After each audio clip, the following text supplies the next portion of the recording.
Hello students.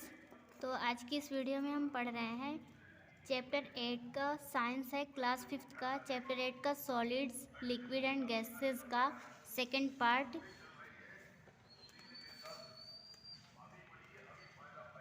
जिसका हमने liquid तक पढ़ लिया था। अब सेकंड पार्ट में हमें पढ़ना है गैस से। Gases do not have any shape or size. गैसों का do not have any shape or size, do not have नहीं होता है, एनी शेप कोई भी शेप, आर साइज या size. The molecules in gases are very loosely. The molecules जो होते हैं, अणु जो होते हैं, इन गैसेज गैसों के, आर वेरी लूजली बहुत ही लूज होते हैं, packed as compared to solids and liquid, solid और लिक्विड की अपेक्षा। बिकॉज क्योंकि there is almost negligible force of attraction between the molecules, क्योंकि इसके अणुओं के बीच, मॉलिक्यूल्स के बीच जो फोर्स होता है अट्रैक्शन का, वो नहीं होता है। सो इसलिए they move freely in all direction, इसलिए दे मूव फ्रीली वो मूव करते हैं इन ऑल डायरेक्शन सभी डायरेक्शंस में, दिशाओं में, and fill the entire space और उस स्पेस को फिल कर देते हैं अवेलेबल टू देम, जहाँ भी वो अवेलेबल होते हैं। अनलाइक सॉलिड्स की तरह एंड लिक्विड्स और लिक्विड्स की तरह gases can not be seen, गैस को देखा नहीं जा सकता। We can only feel them, हम सिर्फ उनको फील कर सकते हैं। Our atmosphere consist of different gases like nitrogen and oxygen. Our atmosphere हमारा वातावरण कंसिस्ट है ऑफ डिफरेंट गैसेज अलग अलग प्रकार के गैसों से, लाइक नाइट्रोजन जैसे कि नाइट्रोजन हो गया, एंड ऑक्सीजन और oxygen and carbon oxides are two important gases necessary for the survival of life on the earth. Oxygen and carbon dioxide, oxygen और कार्बन डाइऑक्साइड आर हैं टू इम्पोर्टेंट गैसेज, दो important gases necessary आवश्यक for the survival of life on the earth, पृथ्वी पर जिंदा रहने के लिए। नेक्स्ट हेडिंग है हमारी solubility of substances in water. Solubility of the substances is its property to dissolve in some other substance to form a mixture of uniform nature. Solubility of a substances, एक substance की solubility is its property, उसकी property होती है to dissolve in some other substance, दूसरे substance में घुलने की, to form a mixture of uniform nature, जो उसका यूनिफॉर्म नेचर होता है उस मिक्सचर में। The substance which gets dissolve is called solute. The substance, ऐसे सब्सटेंस तत्व, विच गेट्स डिसॉल्व जो घुल जाते हैं, इज कॉल्ड सॉल्यूट, वो सॉल्यूट होते हैं। The other substance in which the solutes gets dissolve is called solvent. Other substance, दूसरा substance, in which the solute gets dissolved, जिसमें जो विलयन घुलता है, इज कॉल्ड सॉल्वेंट कहलाता है। The resulting uniform nature is called solution, और resulting uniform nature और ये नेचर सॉल्यूट होने का नेचर क्या कहलाता है? सॉल्यूशन कहलाता है। नेक्स्ट हेडिंग है हमारी solubility of solids in water. Solid का वाटर में सॉल्युबिलिटी कैसी होती है? वी हैव लर्नड, हमने सीखा है, दैट सब्सटेंसेज, की सब्सटेंस जो होते हैं, लाइक शुगर जैसे कि शुगर हो गया, एंड साल्ट और साल्ट हो गया, और सोल्यूबल इन वाटर, पानी में सोल्यूबल होते हैं, घुलनशील होते हैं। दिस मीन्स, इसका मतलब है, their molecules find space between the molecules of water. Their molecules, उनके अणु, फाइंड स्पेस पाते हैं, between the molecules of water, पानी के मॉलिक्यूल्स के बीच में। Add a few crystal of potassium permanganate to water. Add a few crystal, हम कुछ क्रिस्टल को ऐड करते हैं, of potassium permanganate, potassium permanganate को, टू वाटर, पानी में। See how the colour spreads, देखो कलर कैसे फैलता है। Is potassium permanganate soluble in water, is, क्या potassium permanganate soluble in water, potassium permanganate पानी में घुलनशील है can you name some substances that are insoluble in water. Can you name, क्या तुम बता सकते हो, सम सब्सटेंसेस, कुछ सब्सटेंस का, कुछ तत्वों का, that are insoluble in water, जो पानी में इनसॉल्यूबल होते हैं। Solubility of gases in water. Alcohol is another liquid that is miscible in water. Alcohol is another liquid. Alcohol एक ऐसा liquid है that is miscible in water, जो water में miscible होता है.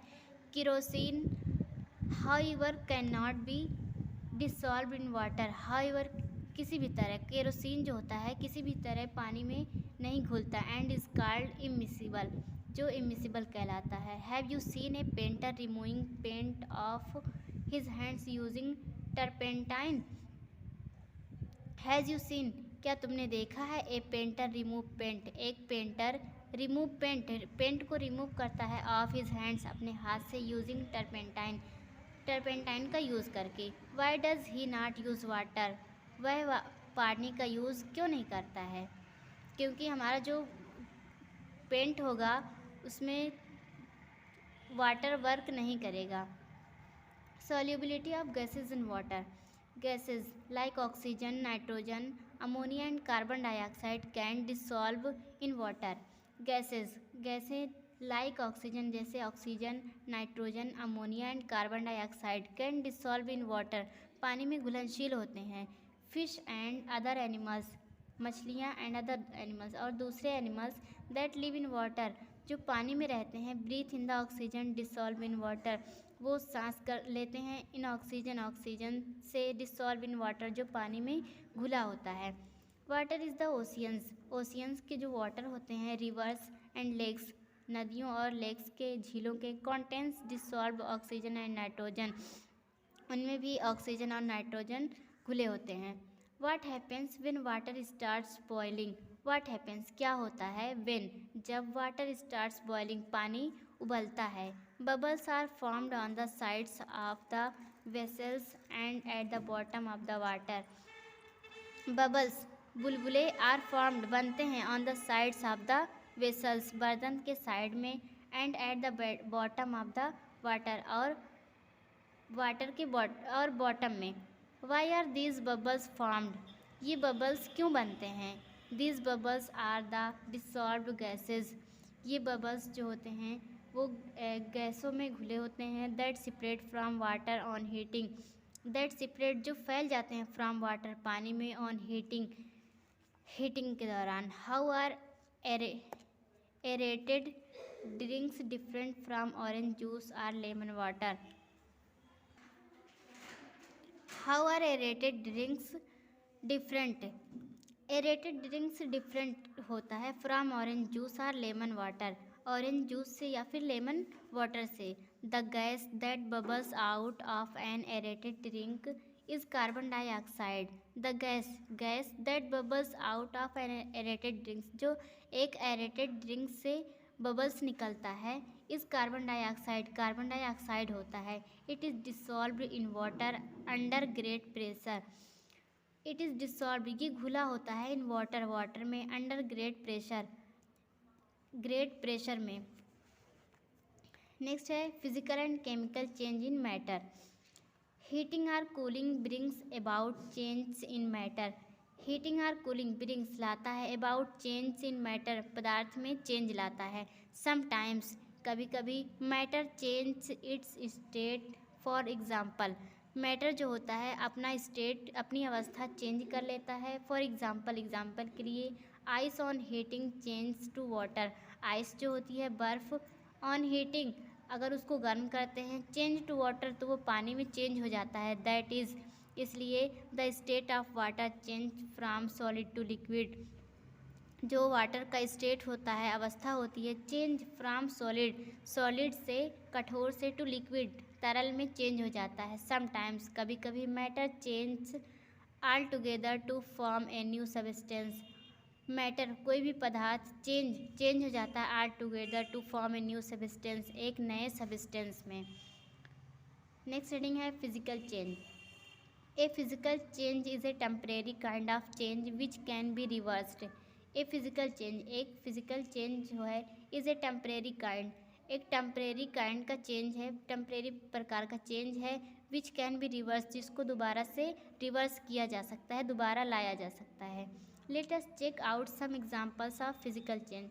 लेट अस चेक, चलो चेक करते हैं, out some examples of physical change, कुछ एग्जांपल फिजिकल चेंज के। फर्स्ट है वाटर। वाटर को अगर हम कूल ठंडा करते हैं तो ये आइस में रिवर्स हो जाए, आइस में चेंज हो जाएगा और हम आइस को दोबारा से वाटर में चेंज कर सकते हैं। वाटर को अगर हम गर्म करेंगे, वाटर वेप्योर, तो वो भाप बन जाएगा और दोबारा से इसको हम वाटर बना सकते हैं। सॉलिड वैक्स, और जो सॉलिड वैक्स होती है, कठोर मोम होती है, हीटिंग, अगर हम उसको हीट करते हैं लिक्विड वैक्स तो वो लिक्विड वैक्स बन जाती है, और अगर लिक्विड वैक्स को हम ठंडा करते हैं तो वो दोबारा से सॉलिड वैक्स में चेंज हो जाता है। तो इससे हमें ये पता चलता है कि फिज़िकल चेंज जो होता है वो टेम्परेरी होता है, उसको दोबारा से रिवर्स किया जा सकता है। The above are called physical changes because these changes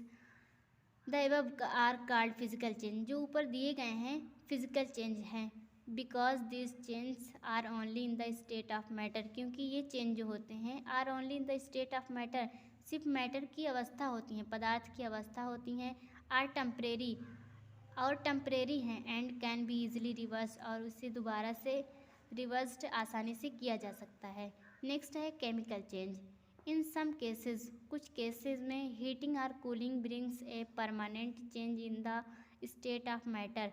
अगर हम हीट करते हैं या कूल करते हैं, ठंडा करते हैं किसी चीज़ को, तो वो परमानेंट मतलब पूरी तरह से चेंज हो जाता है, वो मैटर जो होगा पूरी तरह से चेंज हो जाता है। Such a change is called chemical change. Such a change, इस प्रकार का चेंज, इज़ कॉल्ड कहलाता है chemical change.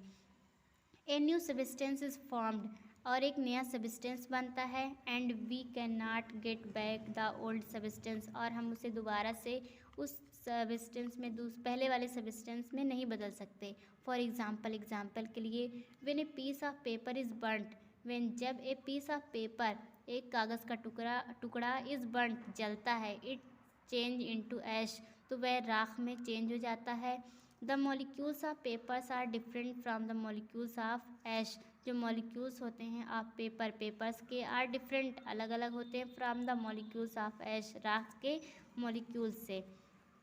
Chemical change are permanent. Chemical change जो होते हैं वो परमानेंट होते हैं, कैन नॉट बी रिवर्स, और इसको दोबारा से नहीं ले जाया जा सकता। Result in the formation of new substances, और इसका रिजल्ट ये होता है कि ये न्यू सब्सटेंस में चेंज हो जाता है। There are many chemical change, यहाँ पर बहुत ज़्यादा केमिकल चेंज है, which keeps on occurring inside our body all the times, जिसकी ज़रूरत हमारी बॉडी को पूरे टाइम होती रहती है। तो ये चैप्टर हमारा यहीं पर फिनिश होता है। नेक्स्ट वीडियो में आपको नेक्स्ट चैप्टर पढ़ाया जाएगा, तब तक आप इसको अच्छे से लर्न करिए और अंडरस्टैंड करिए। जो ना समझ में आया हो कमेंट करके ज़रूर बताइए। Thank you.